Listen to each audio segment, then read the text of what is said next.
nikufahamu wewe Bwana Yesu, tena zaidi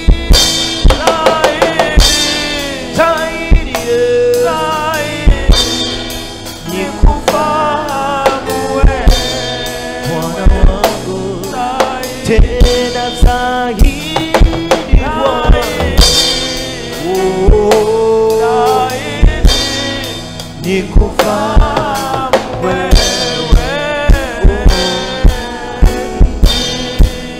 nikufahamu wewe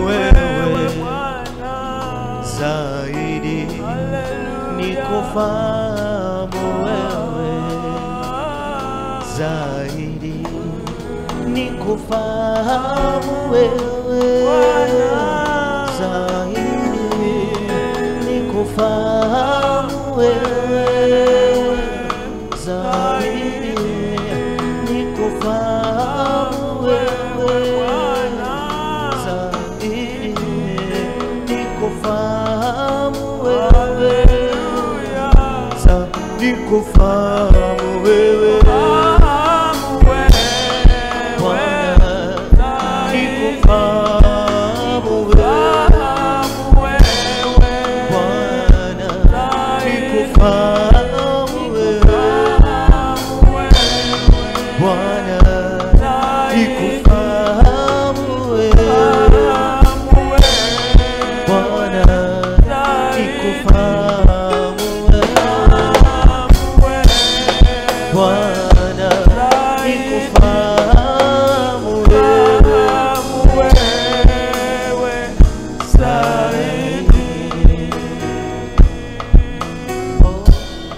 wewe kinywa chako sasa, pate nafasi ya kumshukuru Mungu. Mwambie Mungu, hata leo nimekuja jioni hii ya leo, hata nikakufahamu zaidi kwa yale ambayo umekusudia kwamba nipate kuyajua, na jioni hii ya leo nikufahamu. Inua kinywa chako mwenyewe mbele za Mungu, mwambie Bwana, nataka nifahamu lile ambalo umelikusudia kwa ajili yangu. Tarehe hii ya kwanza ya mwezi ambao tumeupokea, acha nikufahamu katika jioni hii ya leo.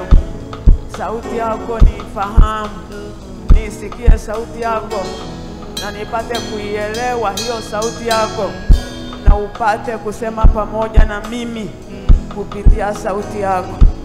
Omba mbele za Mungu kama Mungu mwenyewe atakavyokujalia kuomba. Baba yetu na Mungu wetu, katika jina la Yesu, nalibariki jina lako Bwana na kukutukuza wewe, maana ni wewe tu.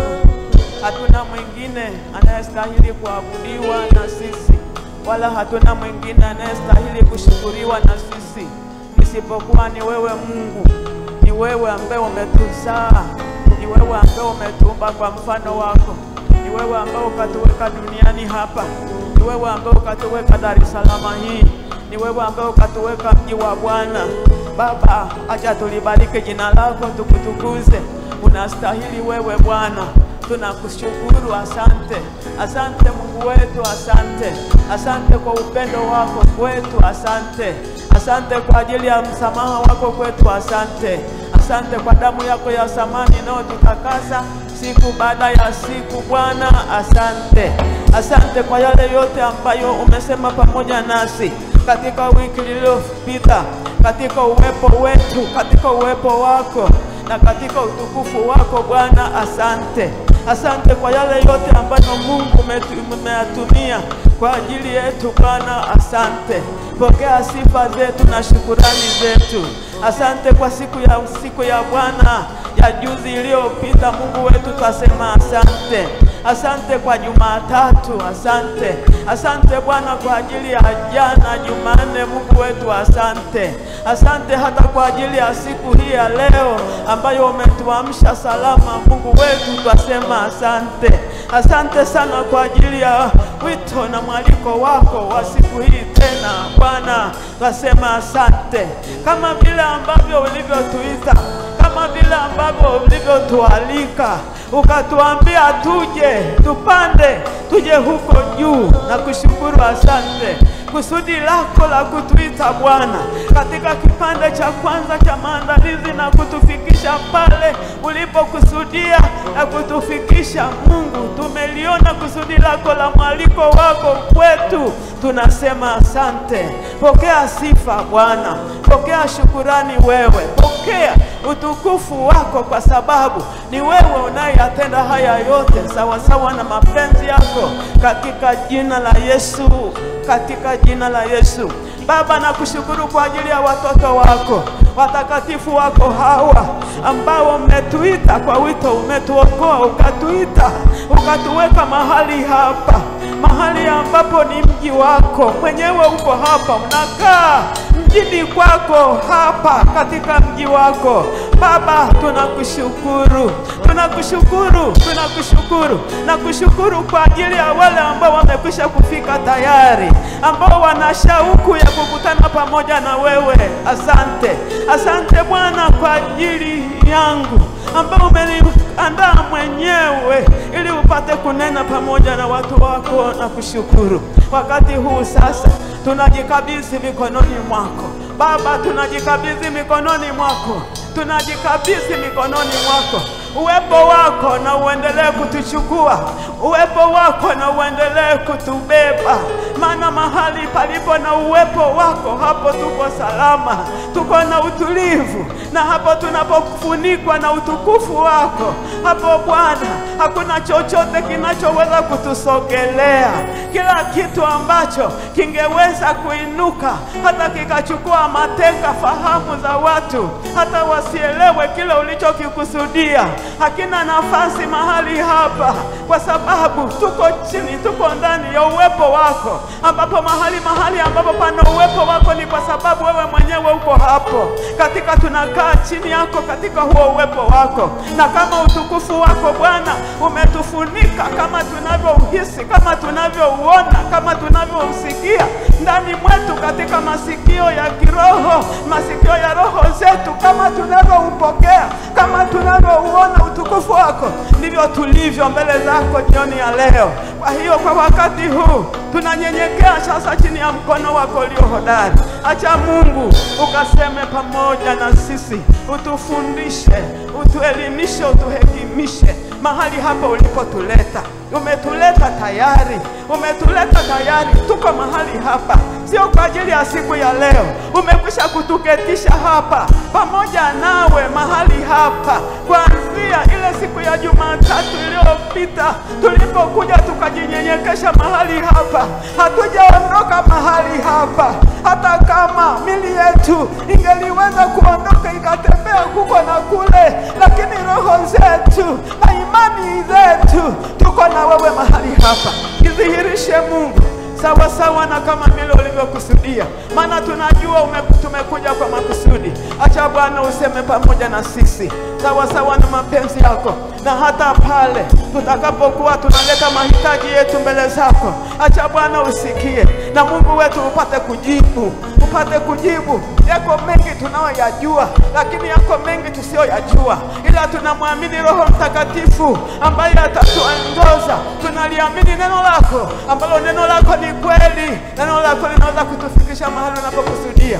Baba, asante kwa sababu haya tumekwisha kuyapokea. Ni katika jina la Mungu Baba na Mwana na Roho Mtakatifu tumepokea. Amen. Haleluya.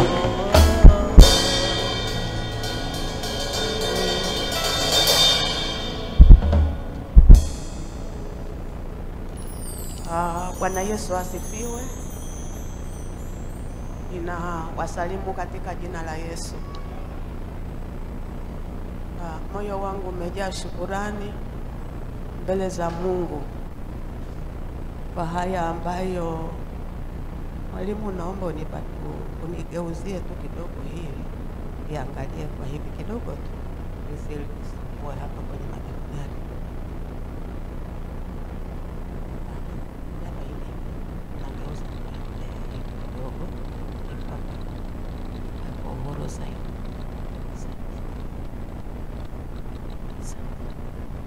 Bwana Yesu asifiwe. Moyo wangu umejawa na shukurani nyingi mbele za Mungu nikijua kabisa hivi ya kwamba sio mimi peke yangu, ni sisi sote, kwamba leo ni siku ya tarehe 1 ya mwezi wa 12. Safari yetu imeendelea tangia pale tumeanza tarehe 1 Januari.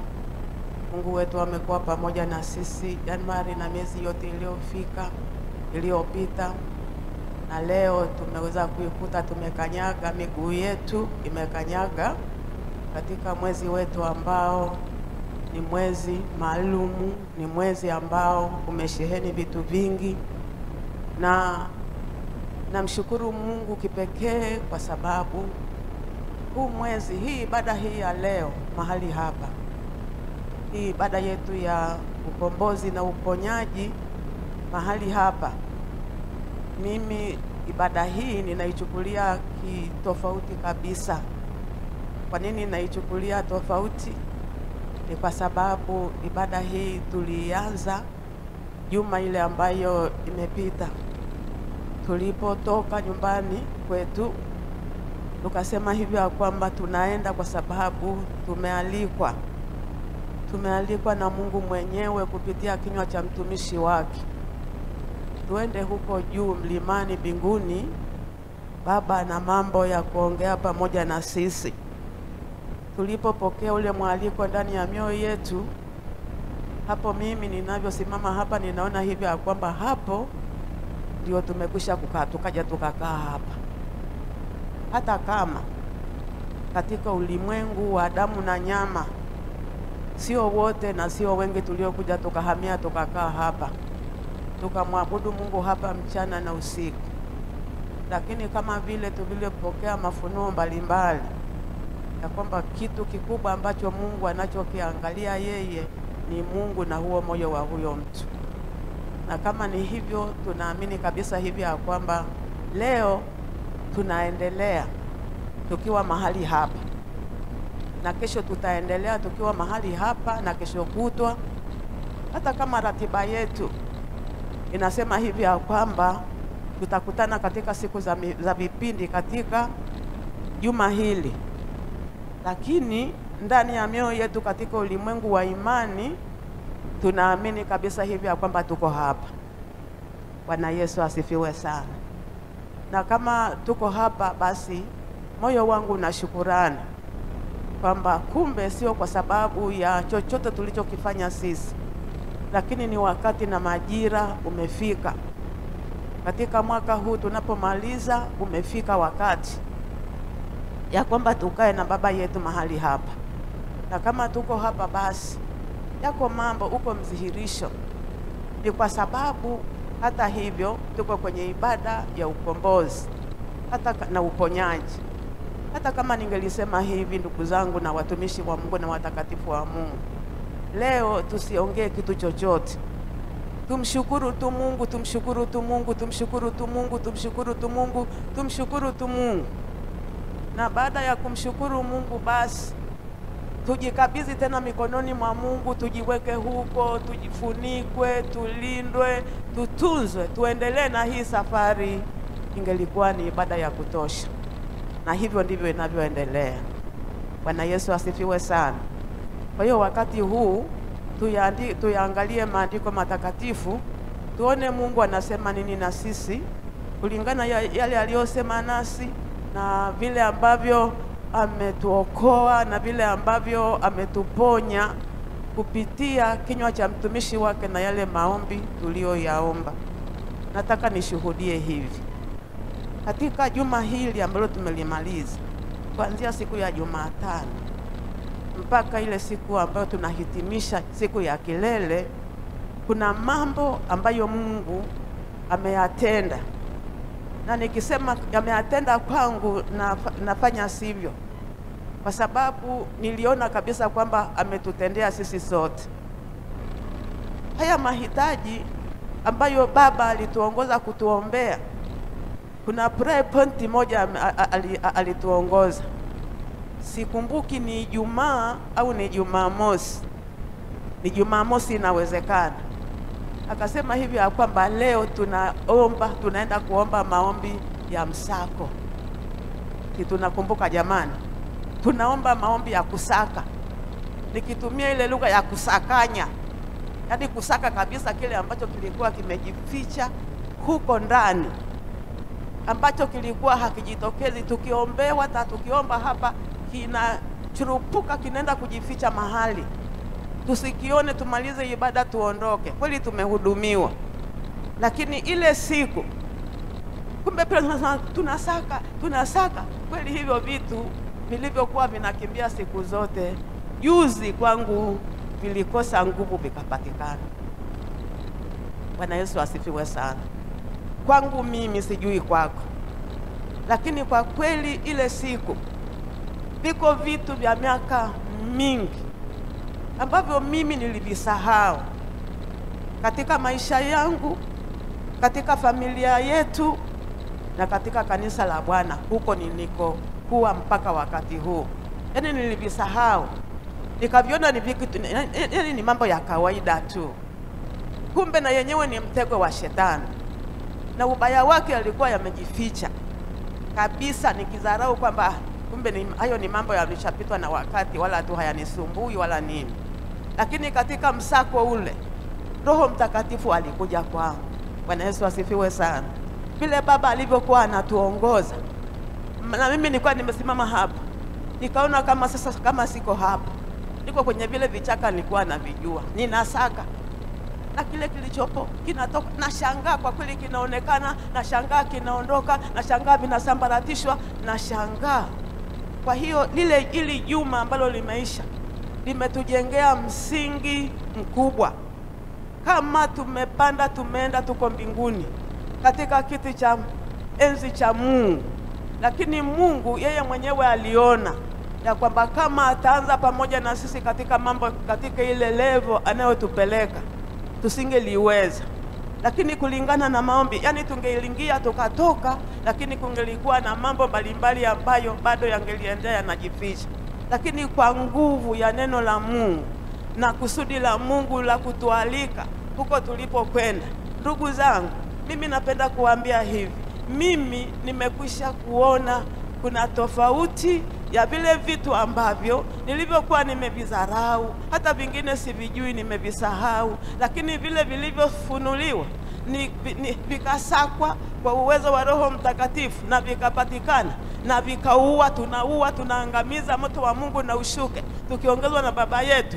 Iko tofauti, unaiona huioni, lakini acha nikushuhudie kwamba ipo katika jina la Yesu. Amina. Sasa tuangalie neno la Mungu kwa kifupi, alafu tuombe.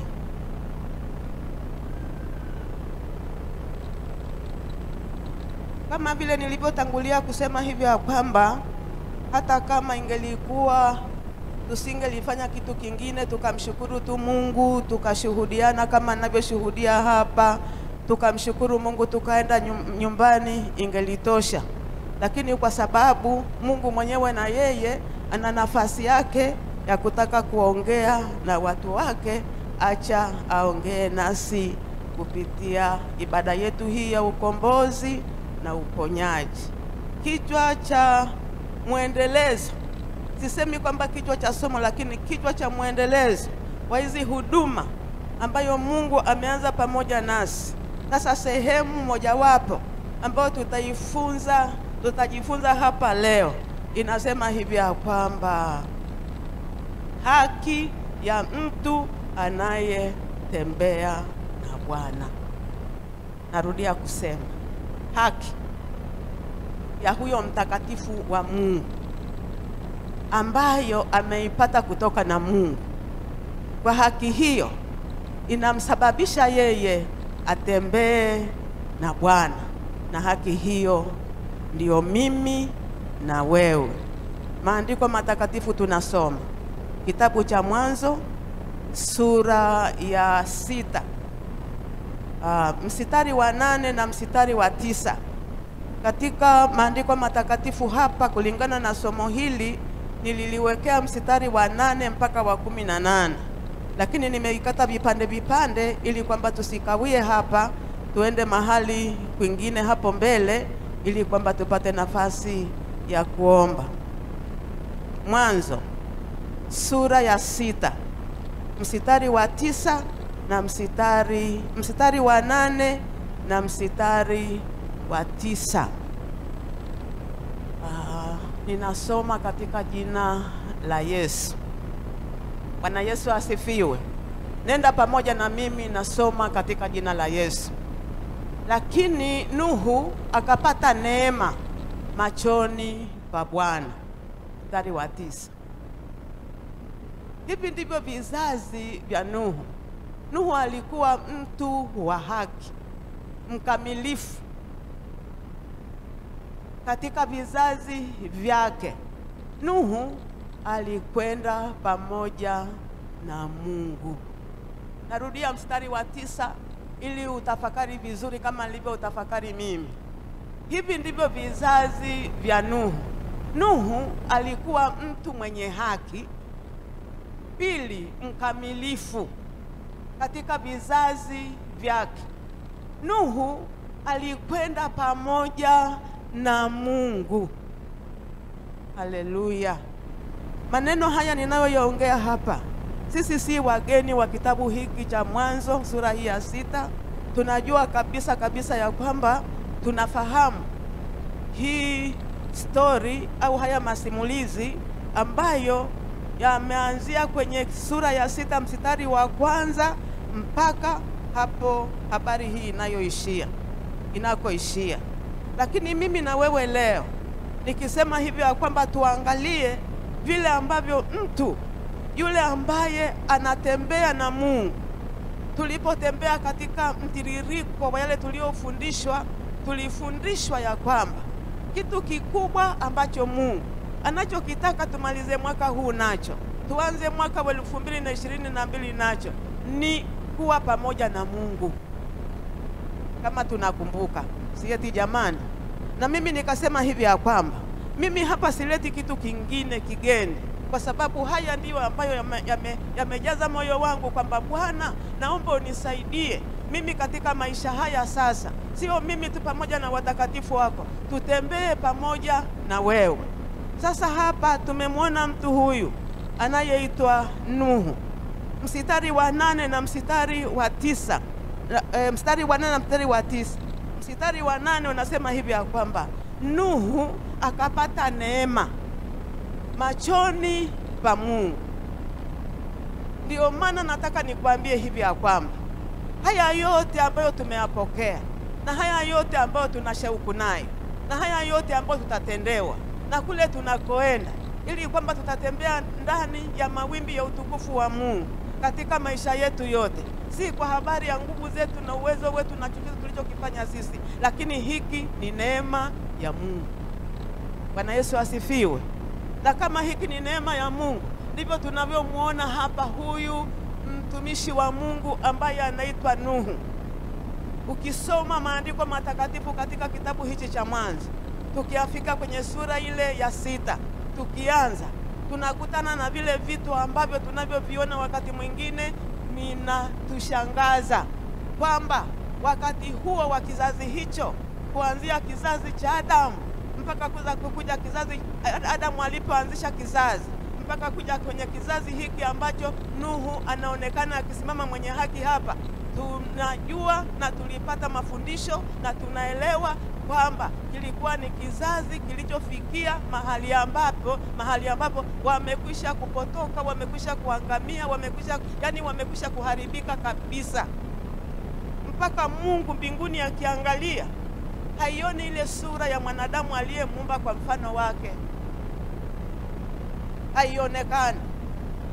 Kwa sababu tuna hizi habari kwa vile tunaendelea kusoma ya kwamba dunia iliharibika, maana vile viumbe ambavyo ni vya shetani mwenyewe, tulifundishwa kwamba vilivyokuwa vimeshuka duniani wakaitwa wana wa Mungu, wakajichanganya na wanadamu, na walipojichanganya na wanadamu wakazaliwa watu ambao si watu wanadamu wala sio shetani, wakiwa katika namna ya mchanganyiko hapo katikati, wakaipotosha dunia.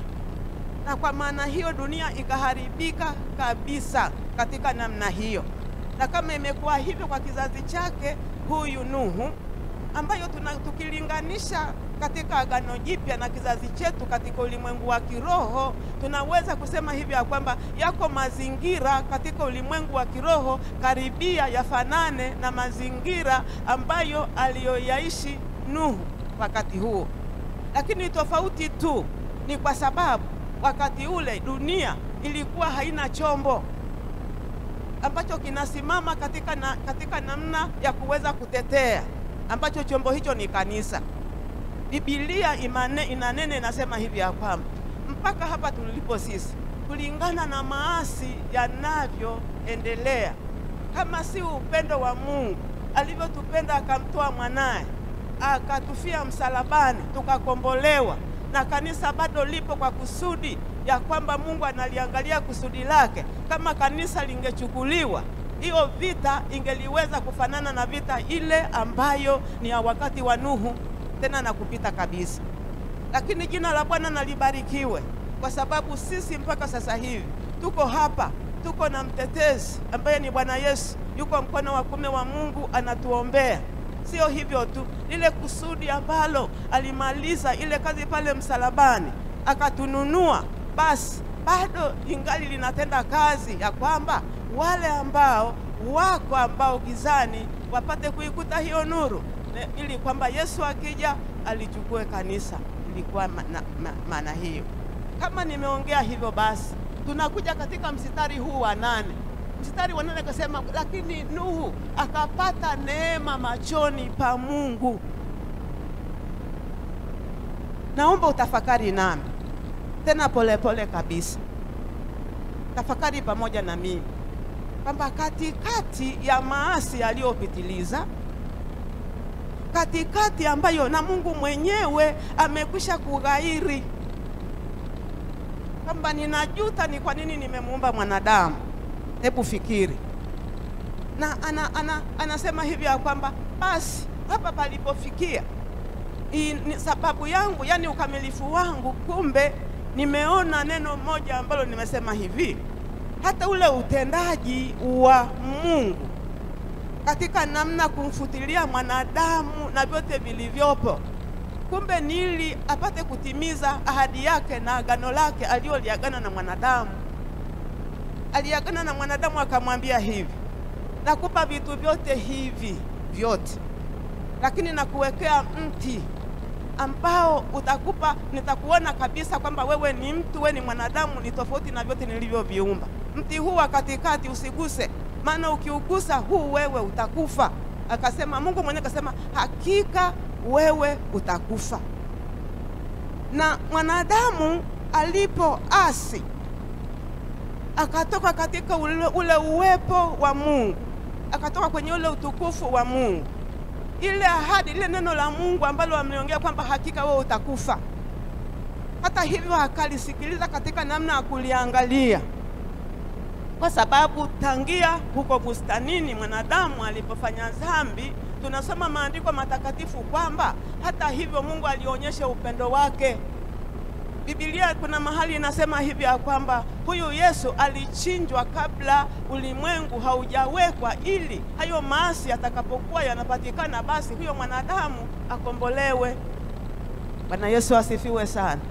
Kama tunajua ni hivi, kujua kabisa hivi ya kwamba wakati huu sasa ulipofikia huu, ambao ni wa Nuhu na wale watu ambao walikuja wakawa na nguvu, hiyo nguvu yao ya hayo watu ambao wakawa si wanadamu sasa, wala si mapepo mashetani yanayoonekana dhahiri, lakini ni majitu ambayo alitufundisha hapa Baba siku moja, sijui ni siku gani, yale maneno ni wakati gani, yale maneno yakakaa ndani mwangu na yanaondoka. Wakati mwingine nakuja kwamba Baba alitufundisha wakati mmoja akasema hivi ya kwamba hao watu wakiwa hivyo wakawa na nguvu, hata hawafi, wakakaa muda mrefu hawafi.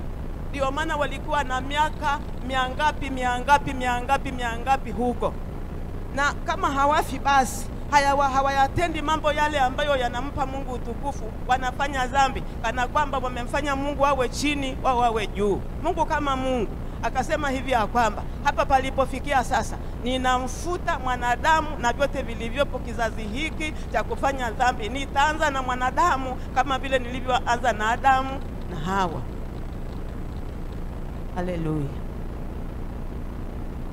Naelewana wapendo wa Mungu? Na kama ni hivyo basi, nataka nikulete mahali hapa. Kama mimi nilivyojiunganisha na neno hili, acha na wewe nikulete mahali hapa. Katikati ya hizo taabu na hizo dhuruba za wakati huo, kumbe alikuwa mtu mmoja ambaye Biblia imesema hivi ya kwamba mstari wa 8, huyo Nuhu yeye akapata neema. Na niliposoma maandiko matakatifu, Nuhu ni mtoto wa Lameki. Nuhu ni mtoto wa nani? Wa Lameki. Lameki yule ambaye alioa wanawake wawili. Lameki yule aliyeimba wimbo mbele ya wake zake. Wewe hata na wewe sijui nani. Mimi mnayoniona hapa nimeua. Yaani anajitamba kabisa nimeua, lakini katikati yake neema ya Mungu ikakutana na mtoto ambaye ametoka katika viuno vya mtu ambaye alijitamba kabisa ya kwamba yeye amefanya maasi tena ya kupitiliza. Na katika hii ikaniletea hamasa, ikaniletea nguvu. Ndio maana ninakuja nikiongea na wewe kwa ujasiri katika ibada hii ya ukombozi, ya kwamba umepata neema. Haleluya. Umepata neema machoni pa Mungu. Ndio maana uko mahali hapa, na ndio maana unayapokea hai. Na kama umepata neema machoni kwa Mungu, mstari wa 9 unaleta mafafanuzi sasa. Huo mstari wa 9 amesema hivi ya kwamba, mstari wa 9 naomba unilete hapa. Hivi ndivyo vizazi vya Nuhu. Nuhu alikuwa mtu wa haki, tena mkamilifu, tena katika vizazi vyake vyote Nuhu alikwenda pamoja na Mungu. Nuhu akapata kibali. Tumefundishwa na ndivyo tulivyojiweka mpaka sasa, na ndio maombi yetu. Nimeshuhudia hapa kwamba ndio maombi yangu, na mimi naamini na muamini Mungu kwamba ndio maombi yako, ya kwamba mimi katika maisha yangu sasa, acha nitembee na huyu Mungu. Vitu vyote, kila anachokifanya, kama ni kwa neno, kama ni kwa tendo, lakini nifanye nikiwa ninaongozwa na Mungu kwa njia ya Roho Mtakatifu. Na hata matumaini tulionayo ya kwamba hapa tulipofikia na huko tunakwenda, mpaka tufike tarehe 1, mpaka tuanze mwaka wa 2020, yako mambo ambayo Mungu atatupeleka atufikishe huko. Na kimoja wapo cha leo ni kukuambia wewe ya kwamba wewe, yani bila kujali ya kwamba unapitia katika mazingira ya namna gani sasa, narudia kusema, bila kujali mtu wa Mungu na mtumishi wa Mungu, kwamba ni mapambano gani unayopita nayo wakati umepanda huu mlima. Maana shetani alivyokuwa amejua ya kwamba tumekwisha kukata shauri, ya kwamba tunaenda mbali kabisa, mahali ambapo hatafika, huko na yeye aliko anapanga, ana vitu ambavyo anaendelea. Lakini jina la Bwana wa majeshi na libarikiwe, ya kwamba mpaka sasa yeye hawezi kufanya kitu chochote. Sasa nataka nipite kwenye huu mstari wa 9. Anasema hivi ya kwamba huyu Nuhu yeye amepata neema na kibali cha Mungu machoni pa Mungu. Mstari wa 9 akasema huyu Nuhu sifa yake nyingine ya pili, alikuwa mkamilifu. Haleluya. Tukusema kwa habari ya haki, tukitaka tuifafanue katika namna ya mafafanuzi ya kina na ya ndani, tungeingia ndani zaidi kwamba mtu haki ni neno ambalo linalojulikana kiurahisi kabisa.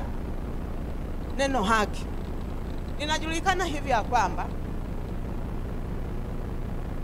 akiingia mtu hapa kanisani sasa hivi, tusiyemjua, tusiyemfahamu kabisa, asipojitambulisha, tutamtoa humu ndani. Si eti watumishi wa Mungu, yani aingie mtu na yeye mwenyewe tukimwangalia hasomeki kama vile amekuja mtu ambaye haeleweki kabisa katika macho yetu. Itabidi tumketishe chini, tumuulize kwamba wewe ni nani na umekuja hapa kufanya nini. Na akituambia maneno yasiyoeleweka, huyo mtu hataendelea kubaki hapa. Tutamchukulia hatua nyingine, kama ni kumtoa, kama ni kumfanya nini. Kwa nini? Kwa sababu hapa ni mahali ambapo ni mahali pa watu ambao wamekwisha kuitwa na Mungu. Kama hawajaokoka waje kuokoka basi, na kama wameokoka waje, kwa maana ya kwamba wanakuja wanajua hapa ni mahali ambapo tunakuja hapa katika namna ya kumfanyia Mungu wetu ibada. Ni haki, na haki inajulikana kabisa hivi ya kwamba hakuna mahali ambapo mtu anaweza kuingia akachukua tu kitu cha mtu yoyote mahali popote, kwa sababu yeye hana haki ya kuwa ni mmoja wa hiyo familia. Ni haki mbele za Mungu. Kama tumesikia kabisa ya kwamba huyu Nuhu ambaye tumemleta kwetu katika maisha yetu sasa, kumbe na sisi mahali hapa tulipo, haya yote tunayoyapata, tunajazwa Roho Mtakatifu, tunakaa kwenye uwepo wa Mungu, tunafunikwa na utukufu wa Mungu. Ni haki yetu, kwa sababu sisi tumezaliwa mara ya pili, ni watoto wa Mungu. Hapa ni nyumbani kwetu, kufunikwa na utukufu wa Mungu ni haki yetu, maana sisi ni watoto wa huyu ambaye anaweza kufunika watoto wake. Unaelewana, watumishi wa Mungu? Na kama ndio hivyo, ndio maana Mungu alipokuwa anamwangalia na anapokuangalia mpaka sasa hivi na wewe, anaona kabisa ya kwamba ni haki yangu mimi kumfanyia Cecilia hiki, ni haki yangu mimi kumfanyia hivi huku, kwa sababu ni haki yangu, maana huyu ni mwanangu mimi. Tunapokuta mstari wa 9, tukikuta neno ukamilifu, tunajua kabisa hivi ya kwamba mahali popote, kama uende popote, unatafuta chochote unachokitaka. Kama wewe unatafuta utambulisho, kama wewe unatafuta kitu ambacho kinakusaidia, yani katika namna ya kukubalika, kama ni popote unapoenda kutaka ukapate haki, ni lazima ukifika, kama ni ofisini, kama ni mahali popote, kama ni shule, kama ni wapi, kama ni chuo kikuu, kama ni sekondari ya wapi, kama ni nini basi. Lakini ukifika wewe, ukiingia, ukiripoti mahali pale, bila kuongea kitu chochote, watakwambia tunaomba utambulisho wako. Si eti watumishi wa Mungu, tunaomba utambulisho wako. Utakapotoa vile vitu vyako, vile vyeti vyako vyote, wakivikagua, wakijua kabisa hivi ya kwamba umekamilika, hayo mahitaji yako yote unayoyahitaji mbele za hao watu utayapokea, kwa sababu wewe una ukamilifu wa kile unachokiongea kina kweli, maana una vithibitisho. Na sisi mbele za Mungu ndivyo tulivyo. Ukisikia mkamilifu, ni yule ambaye nilianza kuongea kwamba ni neema ya Mungu imemfikisha hapa, na hiyo haki ya Mungu. Lakini kitu kingine, anapokuangalia anakuona umekamilika.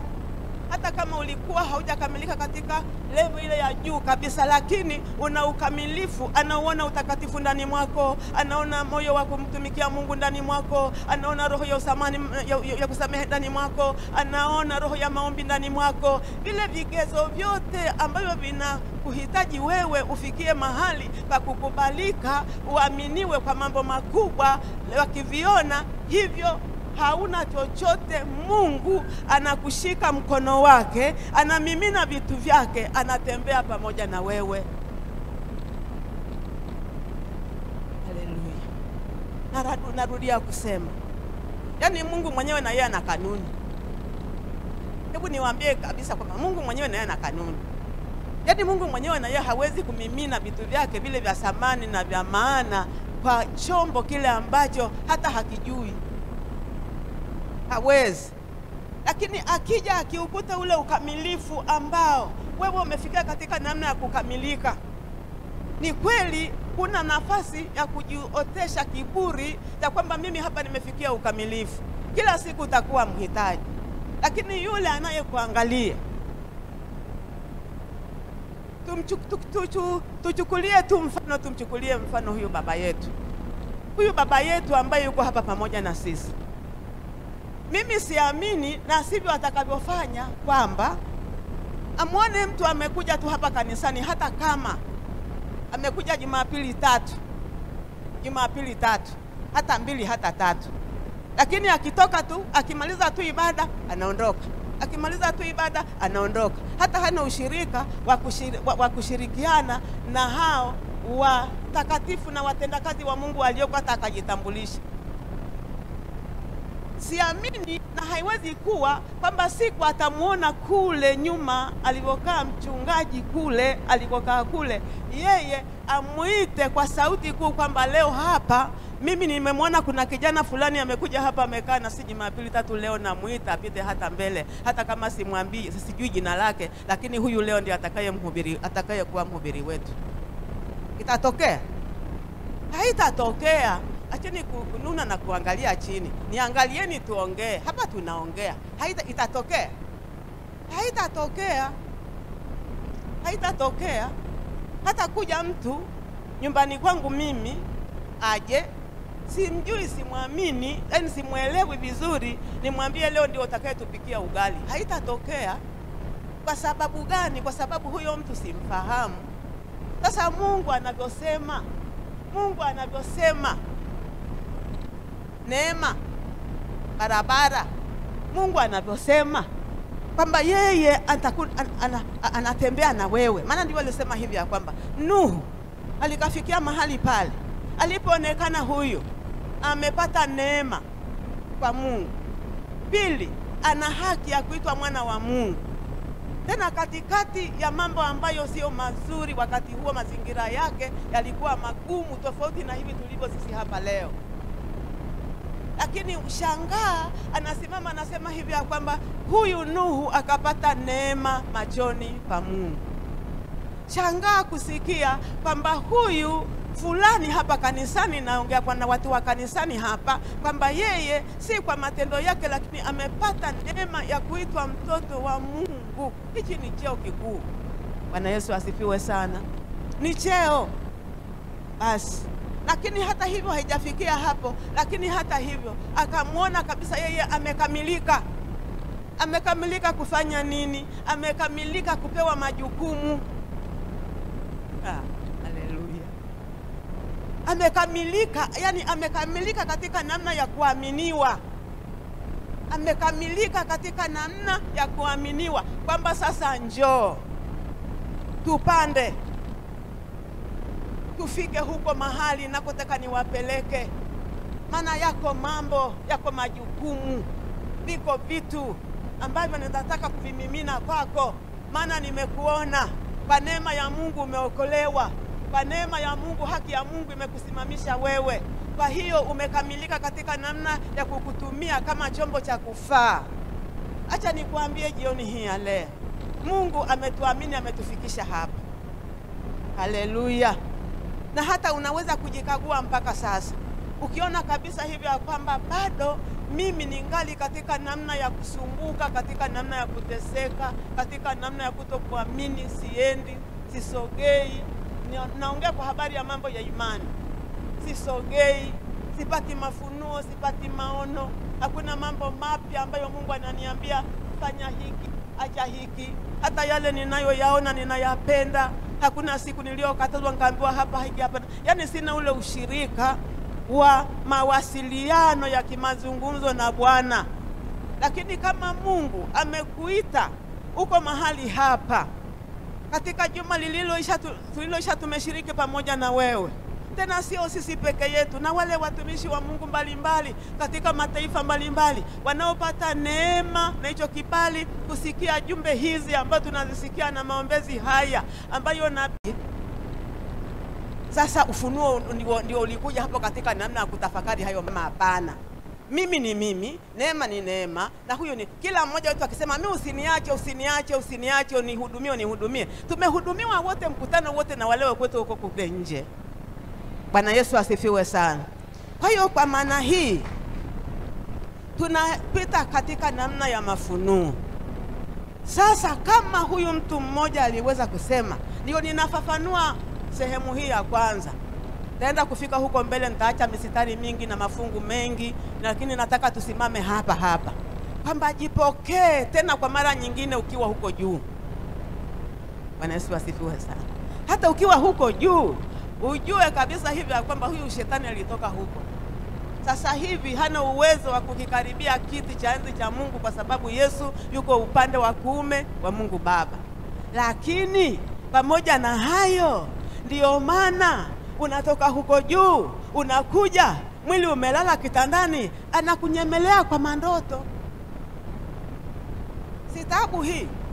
Lakini pamoja na haya yote, tumekwisha kusema hapa kwamba Mungu amesema kwamba hayo masumbufu na hiyo mitego ya adui ambayo mpaka sasa anajaribu kukutegea ili akupunguzie mwendo, Mungu mwenyewe amesema, kama vile alivyosema na Nuhu kwamba Mungu akatembea pamoja na Nuhu, akatembea naye, basi na wewe atatembea pamoja na wewe. Atatembea na watoto wa mji wa Bwana ambapo mabaya hayawezi kuharibu. Huko tuliko atatembea na sisi. Leo ametufundisha hiki, kesho anatufundisha hiki, leo anatupeleka mahali hapa, leo anatuonya, leo Roho Mtakatifu anakuja kwa mafunuo ya baba yetu, anakuja anasema hapa hiki kiondolewe, hiki kitoke, kinatoka, tunaendelea na mpaka tutafikia lile hitimisho ambalo Mungu anakusudia tufike. Bwana Yesu asifiwe sana. Kwa hiyo anafanyiwa nini sasa? Yule mtu ambaye anaenda pamoja na Bwana, ni faida gani? Ni zawadi gani anayoipata? Ni faida ipi anayoipata? Huyo mtu ambaye Mungu mwenyewe amemhesabia hiyo haki, amemwona na huo ukamilifu wa kwamba amemwamini kwamba aweke vitu vyake hapo ndani mwake. Sasa huyo mtu atakuwaje? Jambo la kwanza, atapokea maelekezo. Haleluya. Haleluya. Haya, nikuletee mistari miwili.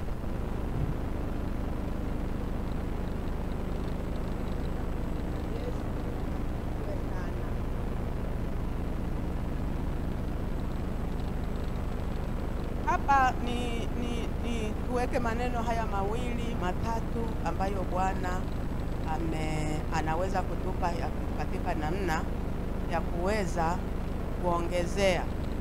Ukisoma katika kitabu cha Luka sura ya kwanza mstari wa 28 na mstari wa mpaka mstari wa 30, nataka tuweke mstari huo, lakini tutakwenda kusoma na Injili ya Yohana. Ni mstari inayounga mkono au nyongeza ya hii mstari tuliyoisoma. Lakini Luka sura ya kwanza mstari wa 28,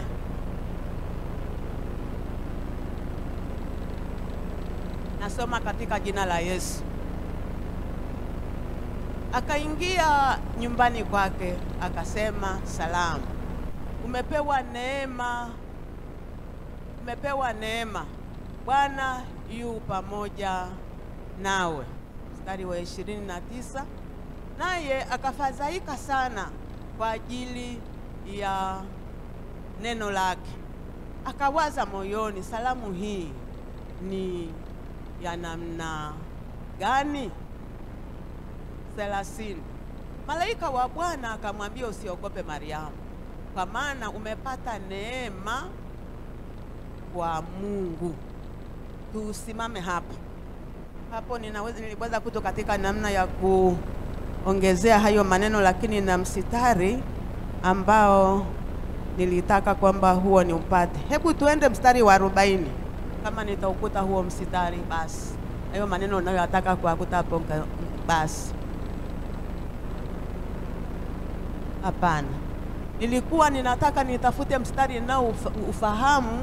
Unasema hivi ya kwamba palikuwa na mtu. Kwa nini ni useme kwa kusema tu wakati niliuandika nikauweka hapa?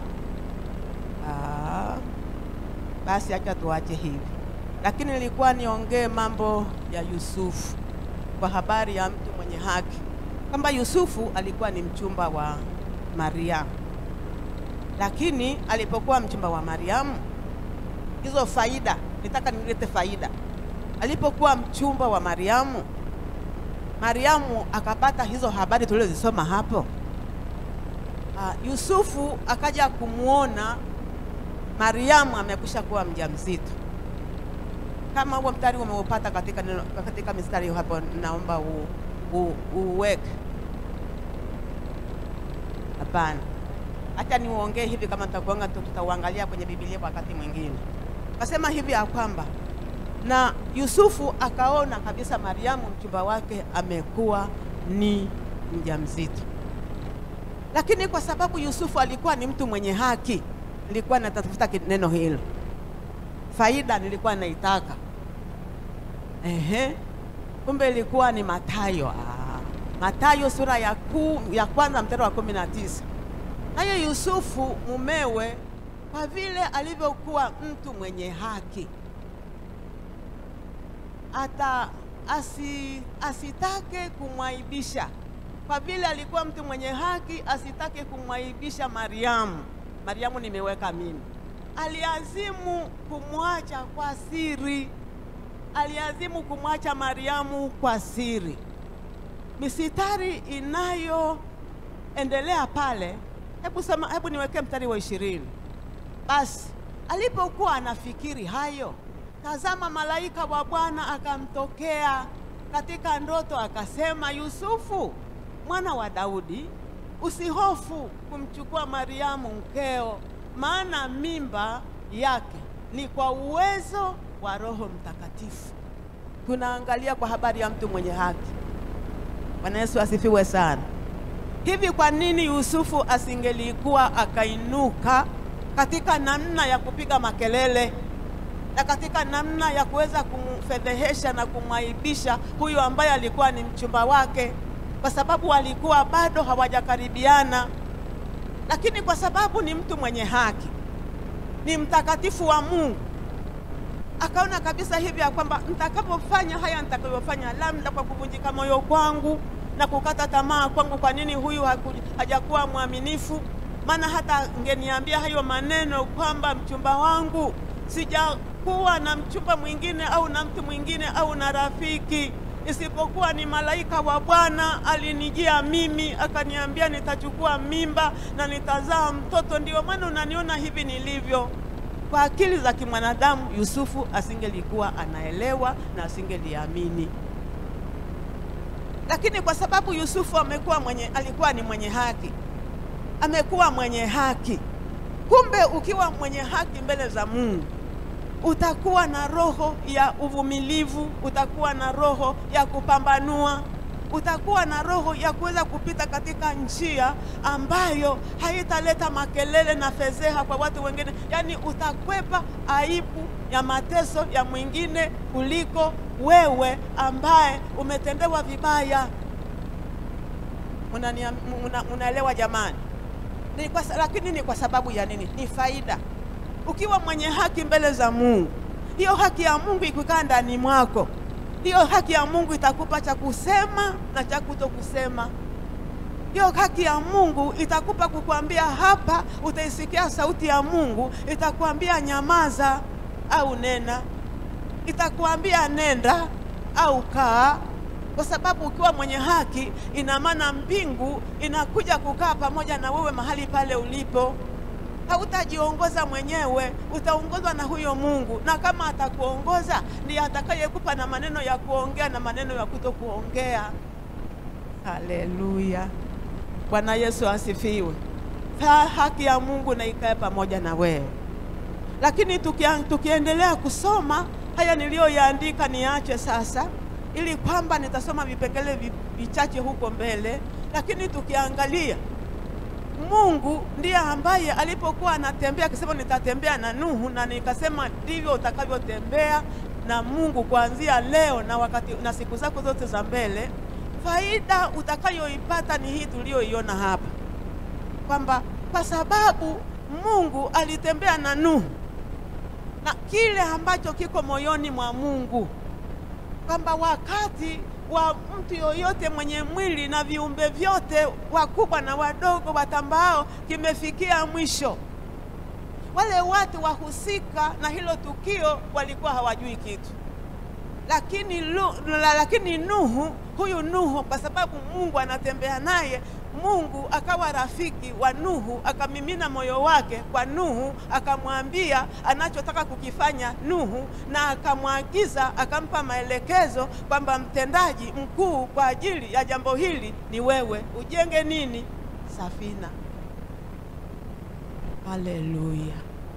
Na kama ni hivyo, unaweza kupokea sasa ufahamu wa kiroho kuanzia sasa, kwamba kumbe sitembei na Mungu hivi hivi kama natembea na Mungu.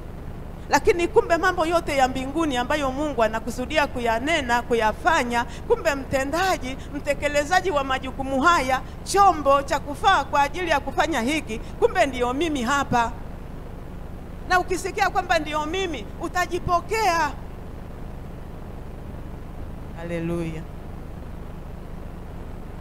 Kuna kijana mmoja hapa sasa hivi ameacha, lakini kule huko nyuma huko, acha nishuhudie tu, akiniona mimi ninaingia hapa nimevaa suti, anasema bila shaka mama leo ni mhubiri.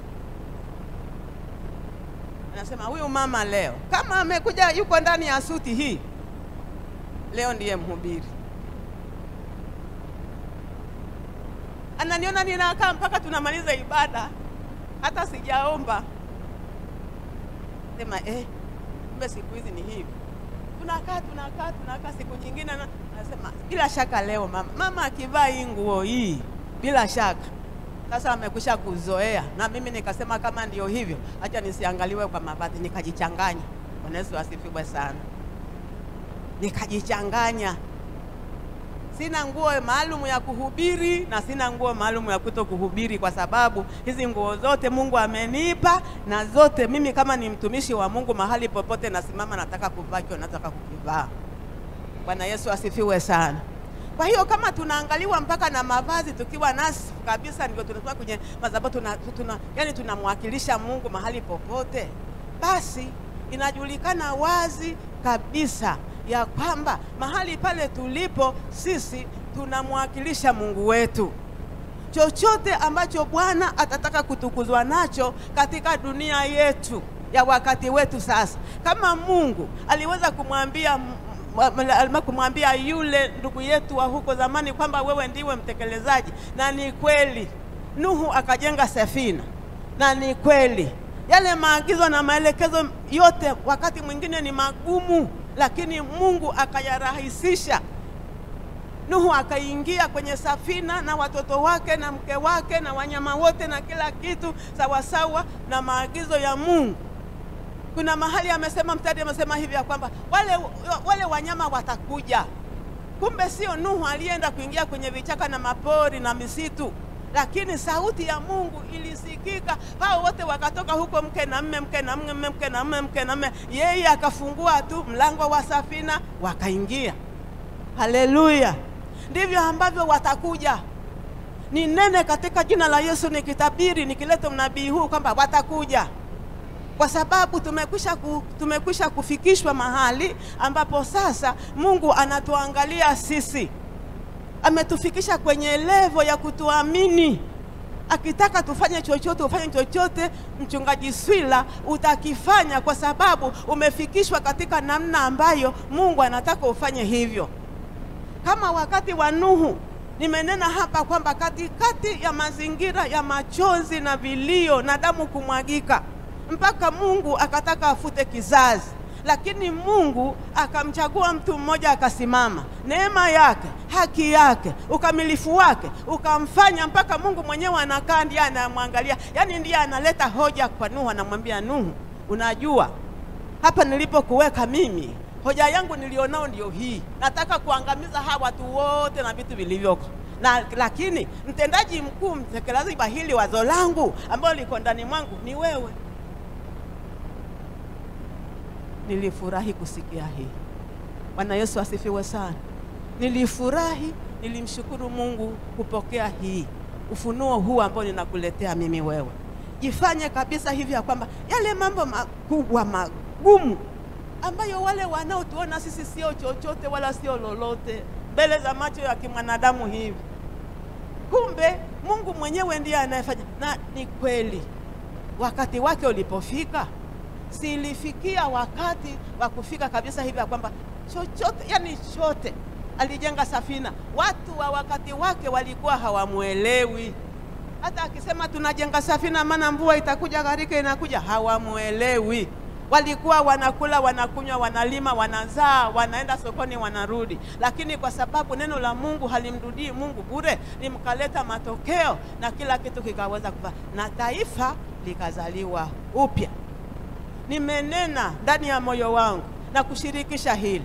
Wakati wetu umefika, kila kitu kizaliwe upya sasa. Haleluya. Wakati wetu wa Mungu umefika, kila kitu kizaliwe upya.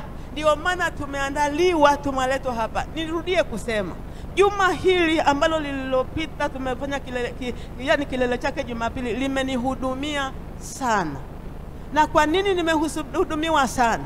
Ni kwa sababu kumbe kuna mahali Mungu ananipeleka. Anataka kaniamini kwa ukamilifu wake, vile makorokoro na vile vitu ambavyo nilikuwa najua sijui viondolewe, ili mimi nipate kuwa chombo cha kufaa mbele za Mungu. Na ndivyo ulivyo. Pokea hii katika jina la Yesu. Kamba mpaka sasa hivi ile sehemu, lile eneo ambalo lina asilimia labda 70, unakuwa katika mawazo ambayo hata hayana maana. Labda asilimia 80 unaota mandoto ambayo hayana tija, ni ya kukusumbua. Huo mlango sasa unafungwa katika jina la Yesu. Na huko tuliko mpaka sasa hivi umekwisha kufungiwa njia yake, na sasa hivi unawekewa makomeo kwa maneno haya ninayoyaongea jioni hii mahali hapa, ili tufikie ule wakati tupate ule upana wa kuongea na Baba yetu wa mbinguni. Maana ana vitu vigumu ambavyo wanadamu hawavielewi kuvibeba, lakini sisi tunakwenda kuvibeba kwa sababu Mungu ametukusudia atiwe hivyo. Mpigie Bwana makofi kama unaenda na mimi huko tunakoenda. Haleluya. Haya, tufike katika namna ya kumaliza katika sehemu hii.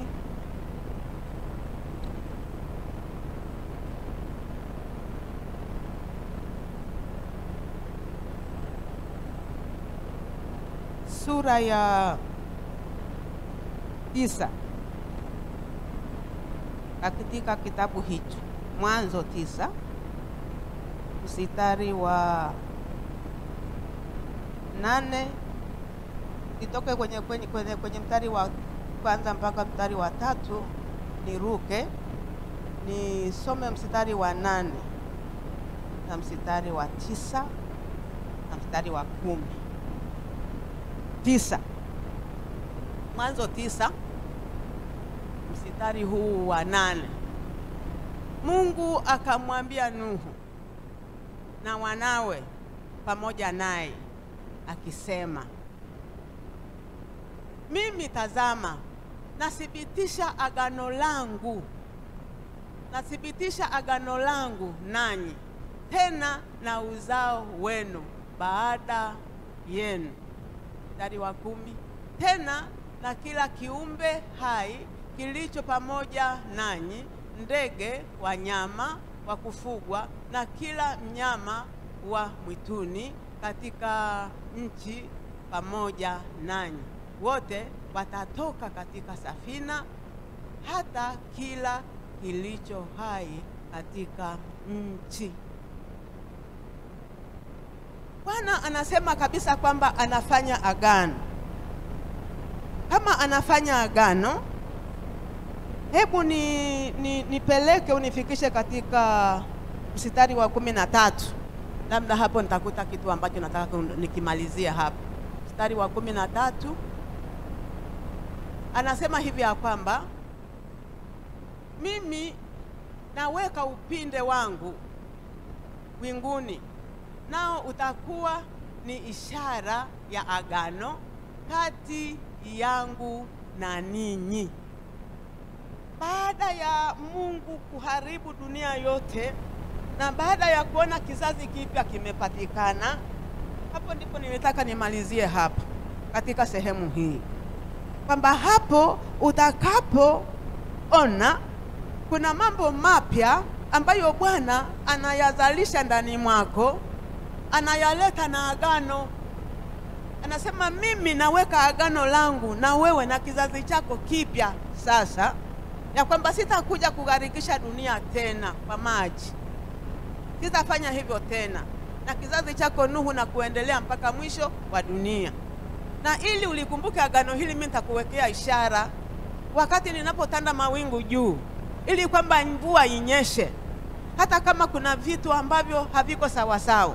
Lakini mimi nataka kukwambia hivi ya kwamba nitaweka ishara. Ninapoona upinde, ni ishara unayoiangalia mwanadamu na mimi Mungu mwenyewe, ya kwamba hakuna siku na wakati wowote ambao nitakuja kugharikisha dunia tena.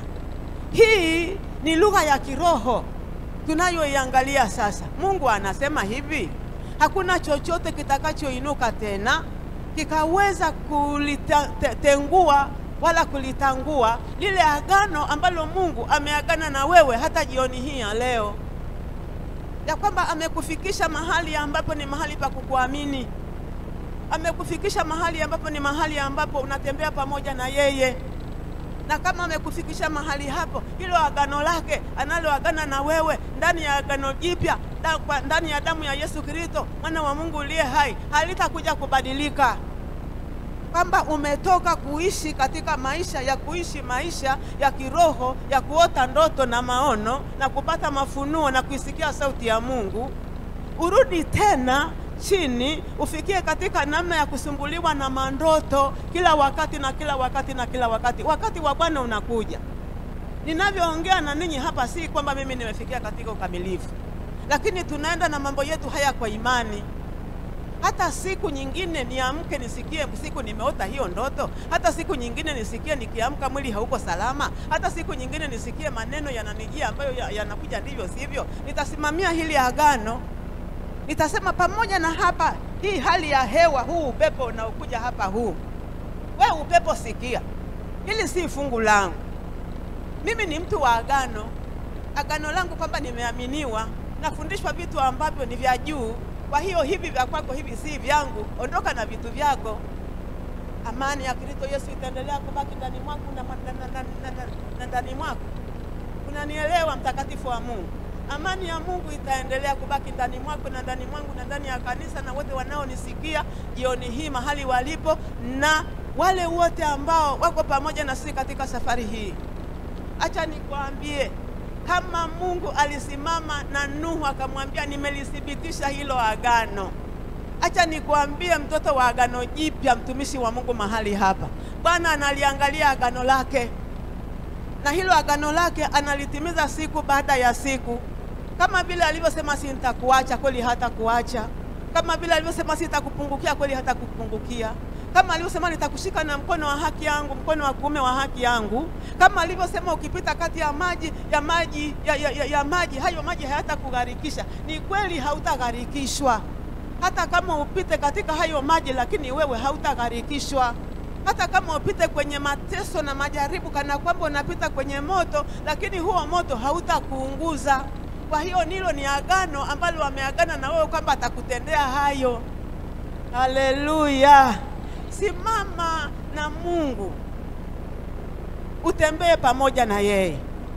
Amesema ndiye aliyemwambia Nuhu hivi ya kwamba wewe Nuhu umekwisha kuwa mkamilifu, na akamchukua akatembea naye akamfundisha yale aliyomfundisha mpaka leo tunasoma agano lake. Acha nimalize katika sehemu hii ya Nuhu, tuende kusimama nichukue mahitaji tu mawili, samahani, yale ambayo yananipa mzigo sana. Tayaomba kwa kifupi, alafu tutamkaribisha baba. Haleluya. Leo sitamkaribisha kwa mara ya kwanza, maana ninakereketwa na kuomba mahitaji mawili. Akisimama na yeye atatuongoza katika maombi, lakini tutaomba mahitaji mawili kwa kifupi. Bwana Yesu asifiwe sana. Namaliza kusema hivi, mtumishi na mtakatifu wa Mungu, kwamba Bwana anakuona wewe ni mtu wa kufaa sana katikati ya mateso unayopita nayo. Kama katikati ya taabu hiyo ambayo watu hao walikuwa wamechanganyikana. Hicho kizazi ambacho tena maandiko matakatifu anasema hivi ya kwamba huyu Nuhu hapa anaposimama, Mungu anapomtokea hapa, ni mtu wa kizazi cha 10. Kuanzia hapa kwa watoto wa Adamu, Kaini na ndugu yake Seth. Hilo jina linanisumbua, maana nikisema Seth najiita mimi. Sasa nasema Seth. Ile ya pili naingiza ndani. Seth. Ndio maana yake. Ndio maana yake. Msidhani kwamba nikiwachekesha hivi, msidhani kana kwamba ndio hivi. Hizi ndio mbinu za kufundisha. Najua hizi ndio mbinu za kufundisha. Ukiona kabisa hivi ya kwamba hali inaenda hivi, unaweka kajitu na mambo yanaendelea. Bwana asifiwe sana. Kwa hiyo kizazi cha huyu Kaini ambaye ni kizazi cha kulaaniwa, na kizazi cha huyu Sethi ambaye ni kizazi cha watoto wa Mungu, ikawa katika namna ya kuishi hiyo miaka, inaonekana na inasemekana kwamba mpaka Nuhu anatokea ni kizazi cha 10. Yaani mambo yamevurugana kabisa, na Mungu mwenyewe ameghairi, na Kaini na huyo akaweza kusimama. Na ndivyo nataka kusema nikimalizia hapa. Mpaka wakati huu wewe ni mtumishi wa Mungu. Kila ambacho kilikusudiwa kufa, kama vile tulivyokuwa tunaongozwa na Baba, hiki na kife na kife, na ni kweli kinakufa na kinakufa, vimekwisha kufa. Leo vitu vipya vimekwisha kuibuka, vimekwisha kutengenezwa, vimekwisha kujengwa. Vitu vipya ni uzima, vitu vipya ni uponyaji, vitu vipya ni amani, vitu vipya ni huduma ya Bwana ambayo Bwana ameiweka ndani mwako. Vitu vipya ni kusimama katika hiyo nafasi. Agano Jipya, Biblia imesema hivi. Ukisoma katika hiyo Injili ya Yohana 3, ule msitari, hata yule mwalimu wetu wa nguvu katika neno, ile siku alisema hiyo sauti, akasema hivi. Biblia inasema wale waliomwamini wamekwisha kuwa watoto wa Mungu katika uzima wa nini? Wa milele. Lakini wale ambao hawajamwamini mpaka sasa hivi wamekwisha kuhukumiwa. Na sasa kama tunajua hivi, ndio maana tumewekwa hapa sisi, ili kwamba hiyo hukumu ya Mungu isitende kazi kwa wakati wetu, ili watu wetu ambao hawajaokoka waokoke, wasiingie kwenye hiyo hukumu ya milele, maana wenyewe hawajui. Na kama mwenzetu yule alisimama akaleta kitu ambacho wale aliowahifadhi katika hiyo safina, na ndivyo tumehifadhiwa. Biblia inasema hivi kwamba kitu kipya kinazaliwa. Acha nisimame na Mungu, nikimwamini Mungu, nikiwatabiria jioni hii kwamba mambo mapya yanazaliwa kuanzia sasa. Na kama yanazaliwa, yanaanzia huko nyumbani kwako, yanaanzia huko moyoni mwako, yanaanzia huko kwenye kazi zako, yanaenda kuendelea huko na huko. Dunia hii itasimama katika nafasi yake, ili tu kwa hilo kusudi moja tu, ili kwamba tupate hiyo fursa na hiyo nafasi. Tuombe maombi ya kumaanisha watendakazi wainuliwe kama Yesu alivyoona. Ukisoma Mathayo hiyo 9, anasema hivi ya kwamba Yesu akawaangalia wale watu wamechoka. Unajua wamechoka hawa watu? Wamechoka. Wamesumbuliwa, wameenda kwa waganga, wameliwa vitu vyao kabisa, wamechoka. Lakini kwa vile wamenaswa, wamefungwa, hawana nafasi ya kuweza kumjua Mungu. Lakini sisi akasema muombeni Bwana wa mavuno apeleke watendakazi katika mavuno yake. Kwa hiyo sasa hivi ndio sisi, ndio mimi na wewe, tukiomba hapa kwa mzigo, Mungu anawainua watendakazi, na kazi ya Mungu inakwenda kutenda kazi. Ndilo kusudi ambalo Bwana ametuweka hapa. Na maliza, uko kwa ajili ya kusudi la Mungu. Na kama uko kwa ajili ya kusudi la Mungu, Mungu amekuahidi ya kwamba vile vitu anavyokusudia kuanzia usiku huu mpaka kesho na kuendelea, mpaka tushuke ile tarehe 1 na tarehe 2 tumalize. Na isubiri sana ile siku ifike. Najua shauku inaongezeka, shauku kwa shauku. kabla hatujaanza ile juma, nilikuwa nalingojea sana lifike. Nangojea sana lifike. Nikafika juma, nikayaona hayo mambo mapya ambayo Bwana amenitendea. Lakini wakati huu ulipofika, ni maisha yangu. Niko huko kweli. Niko hapo kabisa. Lakini nangojea zile siku 21 visanye zifike. Shiriki ile meza. Yaani tufanye vile vitu. Tukitoka pale, tufikie kile kilele. Tukitoka tukiangaliana hivi. Ni kama Musa aliyetoka mlimani. Bwana Yesu asifiwe. Na ndivyo tutakavyokuwa katika ulimwengu wa mili hii ya kuonekana hii. Inawezekana kama ni mweusi nitaendelea kuwa mweusi, lakini katika ulimwengu wa kiroho na muonekano wangu, hata macho yangu yakikuangalia hivi, kama Petro alipita tu hivi, Baba, kama Petro alipita tu hivi, vivuli vikaponya watu. Petro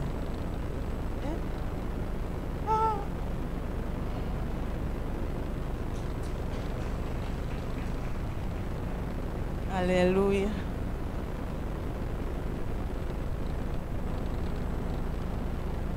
Mambo ya kuzingatia. Kwa habari ya somo nimemaliza.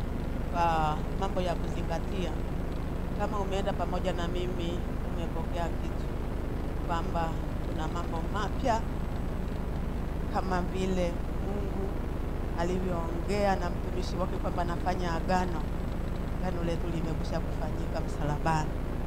Yako mambo mapya yanazaliwa. Sasa mambo ya kuzingatia katika maisha yetu, huku tunaendelea kufaidi tulivyovipokea, na huku tunaendelea kuwekezewa ili tufike huko tunakoenda.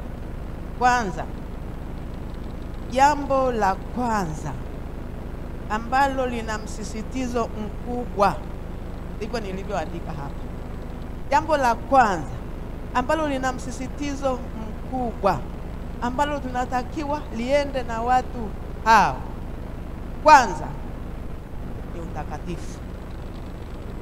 Bwana Yesu asifiwe sana. Ili kwamba tupate kuyapokea haya yote, jambo la kwanza linaitwa hivi ya kwamba, jambo la kwanza tena la utakatifu ni kipengele B, lakini jambo la kwanza ni kwamba utambue kabisa kwamba wewe umeumbwa kwa mfano wa Mungu. Umeumbwa kwa mfano wa Mungu. Kwa hiyo wewe unamfanana Mungu, wewe ni wa Mungu. Wewe, Mungu mwenyewe amesema kwamba ninyi, Yesu mwenyewe akasema ninyi ni Mungu. Kwenye Zaburi akasema ninyi ndinyi miungu. Jambo la kwanza kwamba wewe jipokee kwamba sio mwanadamu wa kawaida, sio mtu kama mtu, umeumbwa kwa mfano wa Mungu. Mstari wake hatutousoma, tunaujua. Ni hiyo Mwanzo kwanza mstari wa 26. Pili, ni lazima sasa uwe mtakatifu. Utakatifu ni vazi. Pili, kuwa mtakatifu. Ukiwa mtakatifu unamfanana Mungu, unamfanana Yesu. Kwa sababu mstari tunaoangalia hapa ni Walawi sura ya 11 mstari wa 45 na 46. Akasema, kwa vile mimi ni mtakatifu na ninyi mtakuwa watakatifu kama mimi nilivyo mtakatifu. Mstari utakaoongeza hapa ni Nyakati wa Pili sura ya 20 mstari wa 21. Sema hivi, wale wote ambao walisimama katika namna ya kuwa watakatifu, yani wakamuomba Mungu, yani wakamwabudu Mungu katika sura ya utakatifu, hao wamesimama na silaha katika namna ya vita. Kwa hiyo utakatifu na kumwamini Mungu, hilo ni vazi ambalo litakusaidia. Utamaliza, utaenda kusoma mwenyewe Zaburi ya 29 mstari wa 12, kwamba wale wote watakao muabudu Mungu katika roho na kweli, katika uzuri wa utakatifu, Mungu ataonekana akijitukuza. kumtukuza. Haleluya. Kama unaandika utakwenda kufuatilia mwenyewe, kwa sababu mimi muda sasa hapa unaniishia. Ukiingia katika kipengele kingine kinachofuatia katika namna ya kujipokea kwamba wewe ni mfano wa Mungu, ukija sehemu ya pili ni utakatifu, sehemu ya tatu ni kujitoa. Ni kujitoa. Utaisikia sauti ya Mungu, utasikia maelekezo, utatumwa, lakini kama hautakuwa tayari kujitoa, kujizabihu mbele za Mungu, vyote vitakuwa ni bure na vitakuwa ni hasara. Mstari wake ni hiyo ambao ni sehemu ya tatu. Mstari wake ni huo, Efeso sura ya 5 mstari wa 1 na mstari wa 2. Amesema hivi ya kwamba jitoeni, mfuateni Mungu kama watoto wanaopendwa, kwa sababu yeye alijitoa akawa dhabihu na sadaka kwa ajili yetu. Bwana Yesu asifiwe sana. Hapo unaweza kuongeza sasa katika namna ya kujitoa. Hapo nimesema hivi ya kwamba jitoeni, nikasema mkaenende katika upendo na kujitoa, ni hiyo wa Efeso. Lakini tunakuja katika namna ya kumalizia hivi vipengele, hizi pointi ambayo nataka tuziombe, lakini tutaomba tu moja. Nimpe baba yetu nafasi amalizie kipindi hiki. Ni Warumi sura ya 12 mstari wa 1 na wa 2. Amesema hivi ya kwamba tena akasema, ndugu zangu, Paulo anawasihi washirika na watakatifu wa huko Rumi. Leo nimesimama katika madhabahu hii nikitumiwa tu kama chombo, lakini Mungu ndiye anayesema hapa. Anasema anawasihi kwa huruma zangu mimi mwenyewe Mungu, itoeni miili yenu iwe dhabihu takatifu ya kumpendeza Mungu. Hiyo ndiyo ibada yenu yenye maana. Haleluya. Ukijitoa, haya yote ukiyachukua, lakini usipojitoa, utafikia katika namna ya kuyaahirishia. Leo utasikia una msukumo, una msisitizo, unataka kufanya, lakini unaahirisha. Unasema hivi ya kwamba basi nitasema kesho, nitafanya kesho. Unasikia kuja hapa katika namna ya kuomba ukeshe hapa. Unafikia jioni inafika, mimi naenda. Baadaye unasema hapana, muda huu umeisha. Kanisani kuna baridi nyingi na mbu wenyewe wanashambulia usiku. Kwa hiyo mimi acha tu nilale, lakini kesho nitaenda asubuhi nikaende nikashinde huko kanisani. Na kumbe Mungu hiyo zawadi, hiyo sauti, hiyo neno alitaka kutana nawe huo usiku mahali hapa. Kwa hiyo kinachotakiwa hapo ni kujitoa. Ukisikia kabisa hicho kitu ni mpango wa Mungu, kama ni kwa habari ya kumtolea, kama ni kwa habari ya nini, kama wewe jitoe, useme hapana, mimi Mungu wangu kwanza, na yale mengine yote nitakuja kupata baadaye. Haleluya. Haleluya. Madhara yanakuja katika namna ya kusema hivi ya kwamba kitu kimoja tu nitakachokiangalia hapa, kuna kitu kinachoitwa uvivu. Misali 19 mstari wa 15 tasoma, nenda kusema mwenyewe kwamba uvivu. Wakati mwingine katika maisha yetu ya kumtumikia Mungu, kuna kitu ambacho kinakuja kukusungua. Ni ile inafanana kama kuahirisha, lakini unakuwa na uvivu fulani ambao huyu mwandishi hapa amesema huo uvivu kazi yake unaenda kuleta uchovu. Unalala wewe, kuna mtu mmoja nimesikia akifundisha akasema kwa kweli Mungu tusaidie. Nasema mtu unalala kama gogo. Kama ni saa 5 umelala unasema kwamba nitaamka saa 9 niombe. Wewe unashangaa ukiinua macho hivi, huko kwenye madirisha kuko wazi. Kumeshapambazuka kabisa. Hata hujaota ndoto, hata hujafanya nini, kana kwamba umekufa fulani hivi, unakuja kutokeza ni asubuhi, jua linawaka. Utaomba saa ngapi? Kwa hiyo hali ikikukuta, jua kabisa ni kweli inaweza kukukuta, lakini fahamu kabisa kwamba hii ni vita, nataka ikabiliane na mimi. Unakataa. Ukikataa unakwenda kusimama katika hiyo nafasi. Katika sehemu ya tano ambayo tunamalizia ni kwamba uvivu unaleta mauti. Uvivu unaleta mauti kwa nini? Tumwangalie Safira. Unajua Safira kama asingekuwa mvivu akaachana na mume wake masaa 3 asingelikufa. Asingelikufa na kuambia.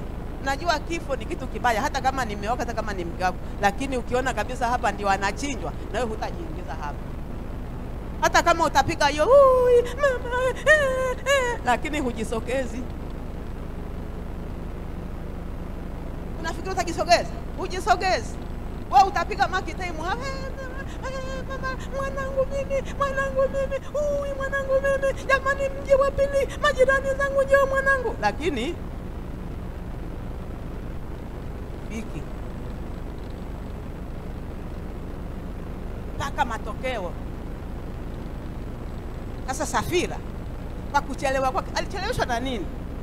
Wamepanga mapotovu na mume wake. Kwa nini wasiende pamoja basi? Maana hawakujua kwamba vitawageuka. Wakakamilishe uongo wao, wakakamilishe huo uongo wao. Kama niyo mafungu yao warudi nayo, waache basi. Lakini kwa kuchelewa, kama angelikuja anaona kabisa kwamba aliposema hivi ya kwamba, yani Petro alipomuuliza Anania, hichi ulichokileta ndicho ambacho Mungu amekupa ukilete? Akisema ndio Bwana. Yani ina maana unamwambia Roho Mtakatifu uongo. Basi kwa namna hii Roho Mtakatifu unamdanganya. Alipoona anaweweseka, anataka kuanguka ili vijana wamchukue, anasema mheshimiwa, angesema hivi, Baba naomba unihurumie, utuhurumie kabisa, tumeshindwa, tumesema uongo, tumebakisha fungu lingine nyumbani. Ingewezekana labda msaada, huruma ya Mungu ilifika hapa. Na nielewa watumishi wa Mungu. Lakini kwa kuchelewa kwake mauti ikamkuta. Kwa taarifa yetu ambayo sio fungu letu sisi hapa, ni kwamba kule kuahirisha kuna kuletea katika namna ya kudumaa, katika namna ya kiroho. Na kama ndio hivyo, inatufikisha mahali ambapo tunashindwa kuyatimiza majukumu ya Mungu kwa wakati. Kwa hiyo uvivu usipate nafasi. Ni hasara, ni madhara, na yale mengine yote nilikuwa nimeyaweka hapa, nimeyaacha, tuyaachie hapa. Sasa tusimame, tumshukuru Mungu, nimkaribishe Baba. Haleluya, haleluya. Mimi hata sikuimbishi wimbo, au tuimbe neema ya Mungu kwa mara 2 tu alafu mtamkaribisha. Neema ya Mungu, simama kwa miguu yako. No, inahuisha roho yangu, ninakusifu na kushukuru na kuinulia mikono yangu juu, mikono yangu Baba, juu mbele zako yangu Bwana, juu, haleluya, nakusifu Baba, kushukuru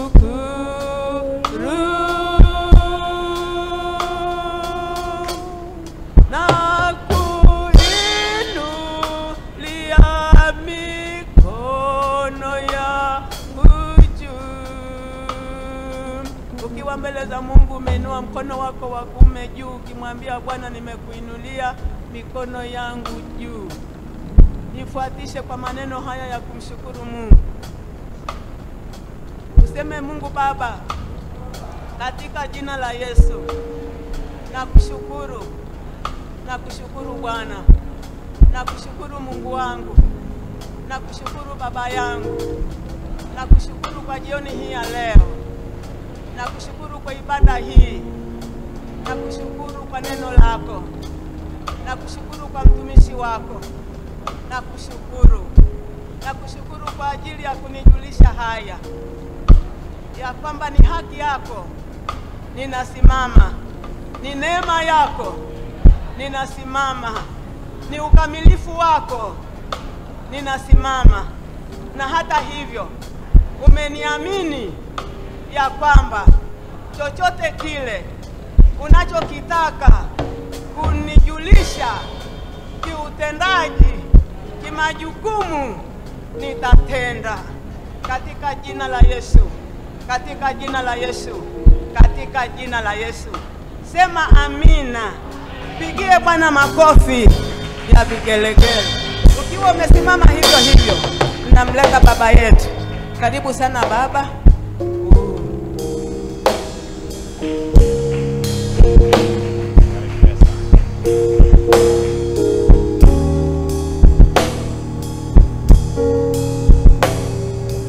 Makofi zaidi kwa Bwana Yesu kwa ajili ya mtumishi wake.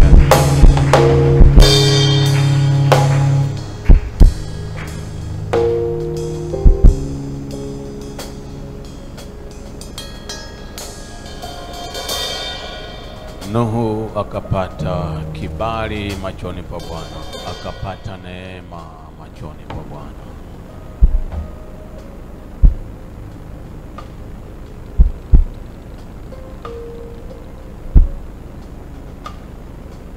Kuna juhudi ya mwanadamu na kuna siri ya Mungu ambayo Mungu huchagua kumfunulia aliye wake.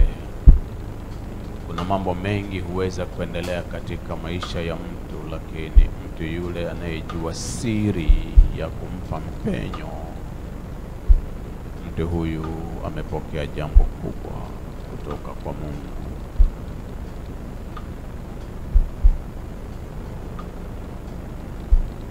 Nataka nianzie mahala fulani kwa kumsaidia binti yangu, ni kusaidie na wewe kwenye kitu kinachofanana na ajenda ya Mungu. Kuna koo mbili katika Biblia. Kule unakotoka ni rahisi kukupa ufahamu wa kule unakokwenda. Nuhu kweli ni mtoto wa Lamek, lakini tuko na kina Lamek wawili kwenye maandiko. Nikupatie kielezo hiki kama mwalimu wa Biblia kiwepesi. Mwanzo sura ya 4 mstari wa 16, 17, 18. Kaini akatoka mbele za uso wa Bwana, akakaa katika nchi ya Nodi mbele ya Edeni. Mstari wa 16. Kaini akamjua mkewe, akapata mimba, akamzaa Henoko. Kwa hivyo unaona mtoto wa kwanza wa Kaini anabeba jina Henoko. Huyu sio Henoko aliyepaa kwenda mbinguni. Endelea. Akajenga mji akauita kwa jina la mwanawe Henoko. Mstari unaofuata, Henoko akamzaa Iradi. Iradi akamzaa Mehuyaeli. Mehuyaeli akamzaa Methushaeli. Hapa ukienda kwenye ukoo wa Seth utamkuta Henoko na utamkuta Methusela. Huyu ana Methushaeli. Methushaeli akamzaa Lamek. Sasa huyu Lamek ndiye aliyekuwa na wake wawili. Twende sura ya 5 mstari wa 26. Sura ya 5 mstari wa 26. Methusela huyu sasa ndio mtoto ambaye ni wa ukoo wa Sethi, akamzaa Lamek. Lamek baada ya kumzaa Lamek miaka 782 akazaa wana waume kwa wake. Mstari wa 27. Siku zote za Methusela ni miaka 969 kafa. Lamek akaishi miaka 182 akazaa mwana. Mstari unaofuata akamwita jina lake Nuhu. Kwa hivyo ukimkuta Lamek wa sura ya 4, huyo ni wa ukoo wa Kaini. Ukimkuta Lamek wa sura ya 5, huyu ni wa ukoo wa Sethi, ambaye huyu sasa ndiye anayetupatia Nuhu. Lakini huyu Methusela ambaye tunamsoma anayemzaa Lamek hapa ndiye ambaye maandiko yanatuambia jina lake kuwa ni mtu wa mshale, mtu wa mshale. Unaelewa, baada ya Mungu kuwaghalisha dunia akaweka alama ya upinde wa mvua, sivyo? Ni upinde usiokuwa na mshale. Hii inamaanisha nini? Inamaanisha kwamba kuna ghadhabu inaunguruma nyuma, lakini ghadhabu hiyo haitakupata. Kwa lugha nyingine, mshale ulishapigwa, na kwa sura hiyo ishara ya upinde inamaanisha kuna nguvu na mamlaka, lakini haufanyi vita na wewe. Inua mikono yako temeli juu. Hii ndilo ombi nataka nikuongoze kwalo. Sema, Bwana, unitenge na vyanzo vyovyote vya maigizo ya Kaini. Bwana, unipande mimi na misingi sahihi ile ya Sethi, yenye utambulisho wa agano la Ibrahim, la Daudi, la Yesu Kristo.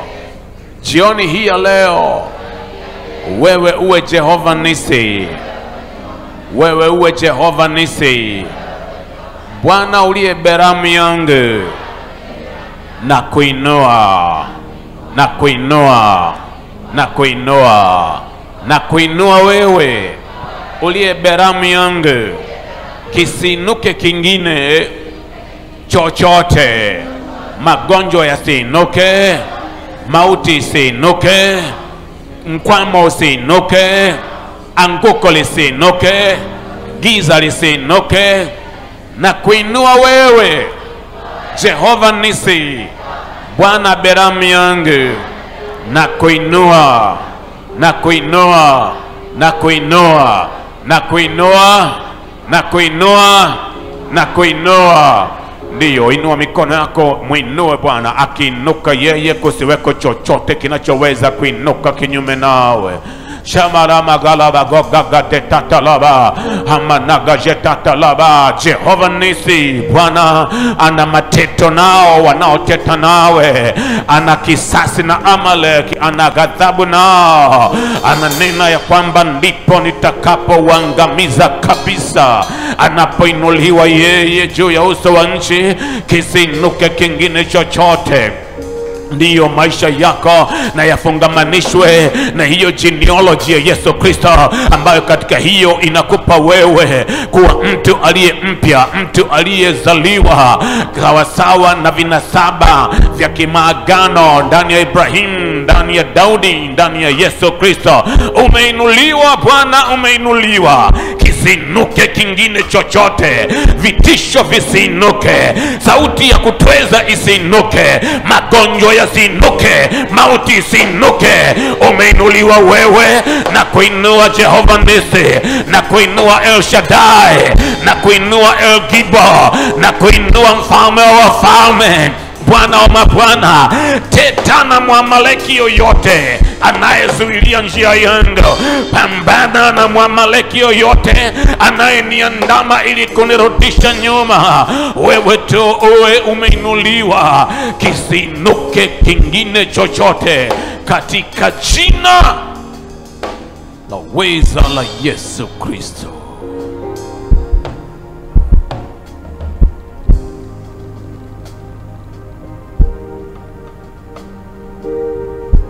Hapana rafiki kama Yesu, yu peke, Yesu yu peke.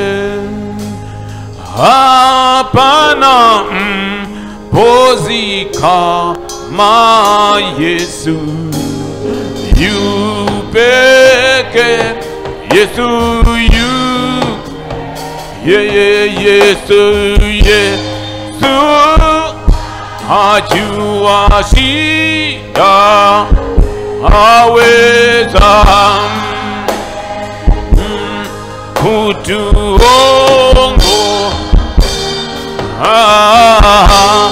Bwana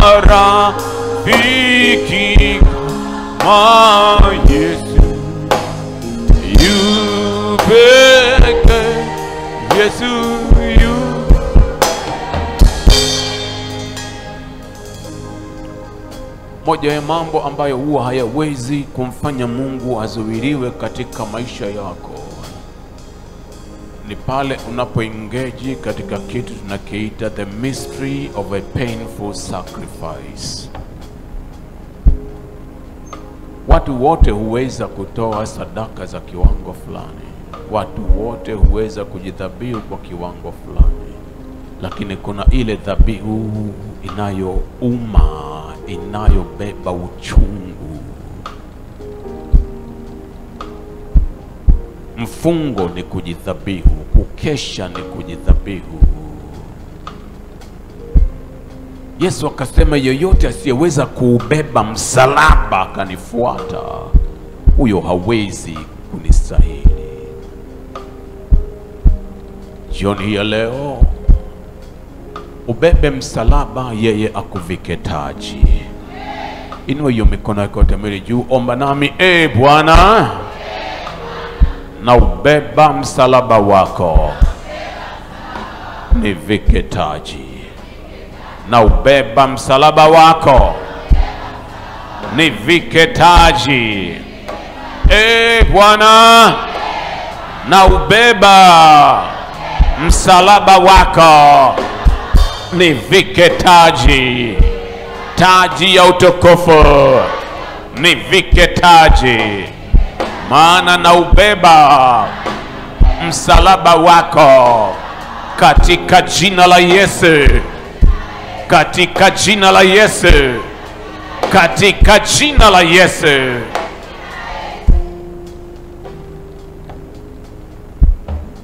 Roho Mtakatifu wa Mungu uliye wa milele, wewe ndiwe amina na kweli. Wakungojeao hawatatahayari, na makusudi yako na mashauri yako ya milele yamethibitika tokea zamani. Kila anayekungoja wewe kwa kubeba msalaba wake akikufuata, Bwana, mvike taji sasa jioni hii ya leo. Mvike, mvike, mvike, mvike. Bwana, waliovikwa taji huvikwa kwa joho la utukufu. Yule ambaye ameota ndoto ya kuwa na nusu mavazi makoko, saa hii Bwana avuliwe mavazi yale, avae mavazi ya joho la mafuta ya upako wako na avikwe taji. Avuliwe mavazi yale makoko, avikwe taji.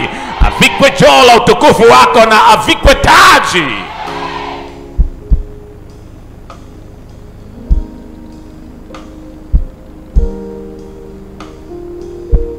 Shamani manamani nanaman, shamani moramanani nanaman. Watu watatu unapewa ufunguo wenye nguvu. Unapewa mkono wako wa kuume ufunguo wenye nguvu. Ndiyo, ilikuwa ni ufunguo ule ambao ulifunga safina. Wengine wakalia, Nuhu tufungulie, na Nuhu akasema Mungu ndiye aliyefunga. Bwana anasema yeye aniaminie nitampa funguo zile za Daudi, ambazo utafunga duniani na mbinguni itakuwa imefungwa, na utafungua duniani na mbinguni kutakuwa kumefunguliwa.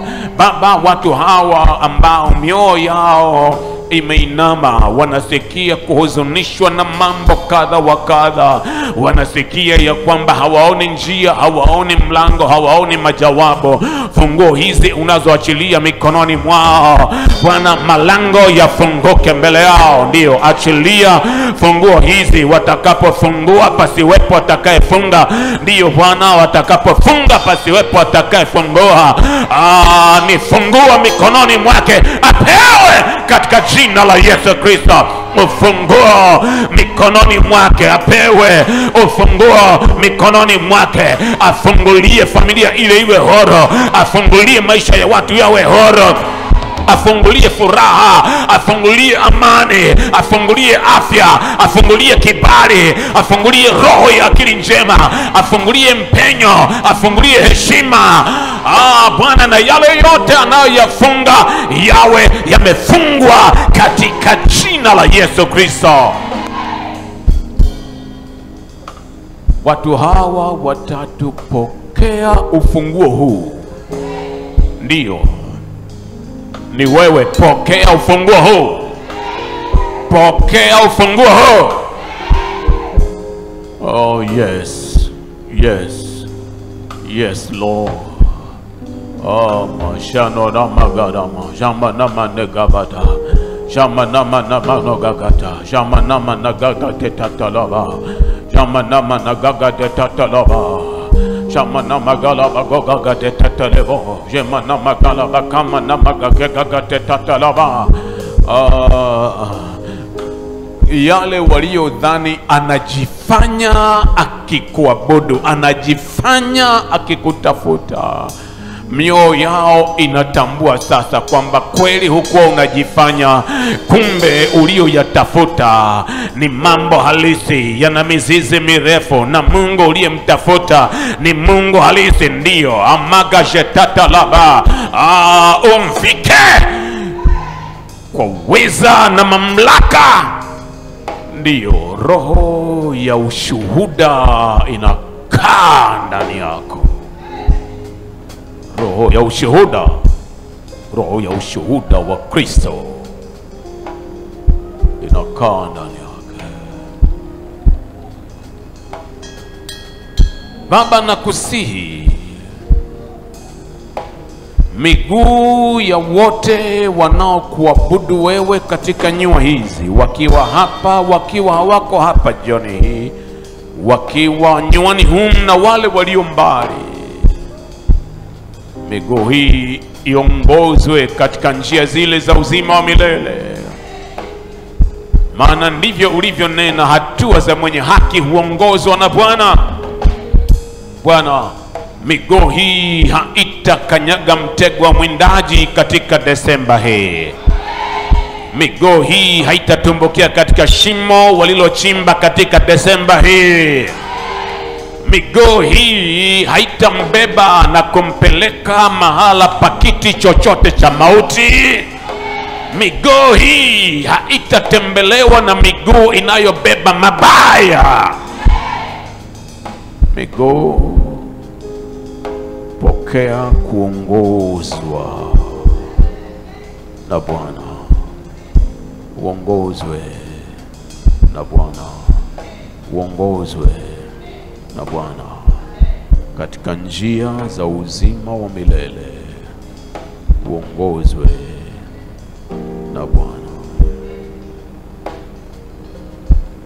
Yu peke, yu peke, yu peke, yu peke, Yesu yu, Yesu yu, Yesu yu, Yesu yu.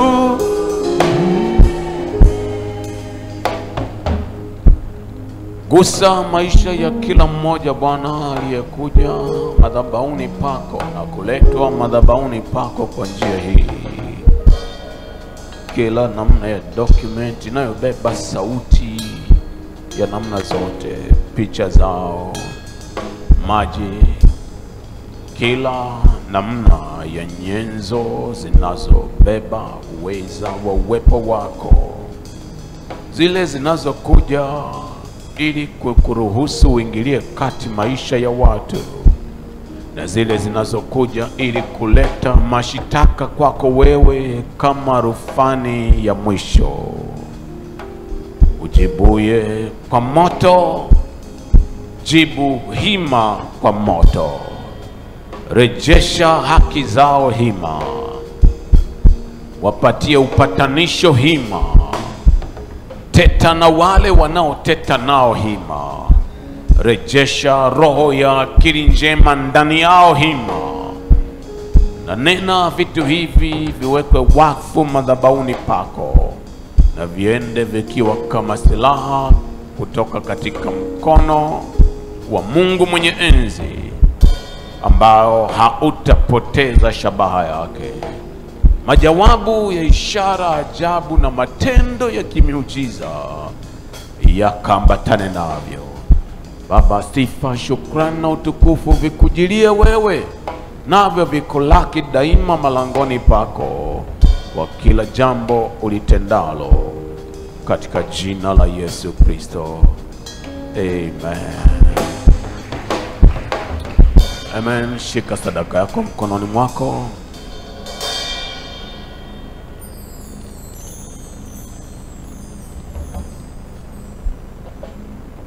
Kumbuka ibada ya dhabihu na meza ya Bwana juma hili, na kumbuka mkesha wa mwisho wa familia katika majira haya ya mfungo, na ambayo wenye hekima hawaruhusu maisha yao kutengwa na nyua na madhabahu ya Mungu. Baba, tunakutukuza na kukuhimidi mno jioni hii ya leo tena. Asante kwa kugusa maisha yetu, asante kunena nasi na kutuelekeza, asante kumtumia mtumishi wako kwa kina jinsi hii, mioyo yetu hali ikiwa imeinuliwa na kuvikwa na changamko na matumaini yetu kurejezwa. Tunakuabudu wewe kwa njia hii ya matoleo. Sauti ya mioyo yetu na isikilikane kupitia matoleo haya, nawe ukatukubali unapoyakubali matoleo haya. Acha iwe baraka kwa kila mkono unaokuabudu kwa njia hii, na kamwe baraka hii isichanganywe huzuni pamoja nayo, katika jina la Yesu Kristo, amen.